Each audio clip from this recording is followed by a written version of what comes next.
এখন কিছু দল আমাদেরকে আবার ভারতপন্থী বলছে।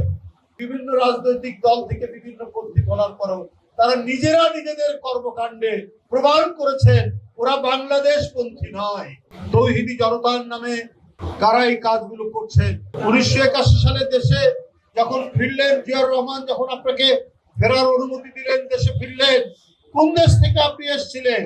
আবার 5ই আগস্টে কোন দেশে পালিয়ে গেলেন? আপনাদের অধিকাংশ লোক কোন দেশে পালিয়ে গেছে? এটা জনগণ দেখেনি, এখনো তো দেখছি। আবার ওই দেশ থেকেই আমরা অডিও বার্তা, ভিডিও বার্তা শুনি যে তোমরা উল্টে দাও, পাল্টে দাও, কারো হাত ভেঙে দাও, কারো পা ভেঙে দাও। এটা কিভাবে সম্ভব? কে কোন পন্থীর সেটা তো নিজেরাই প্রমাণ দিচ্ছে। এখন কিছু দল আমাদেরকে আবার ভারতপন্থী বলছে। তো ভাই, 5ই আগস্টের পরে কারা আগ বাড়িয়ে বলে বসলেন আমরা ভারতের সাথে সব সম্পর্ক ইয়ে করছি। আপনাদের 71 সালে গোটা জাতি যখন স্বাধীনতার জন্য ঐক্যবদ্ধ, তখন আপনারা সেই আগ্রাসী হানাদার বাহিনীকে সমর্থন করলেন। আপনারা এখন বিএনপিকে বলেন আরেক পন্থী।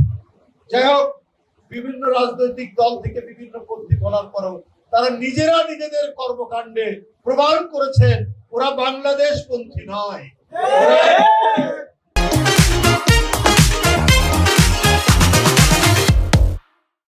এই দেশের মানুষের পন্থী নয়।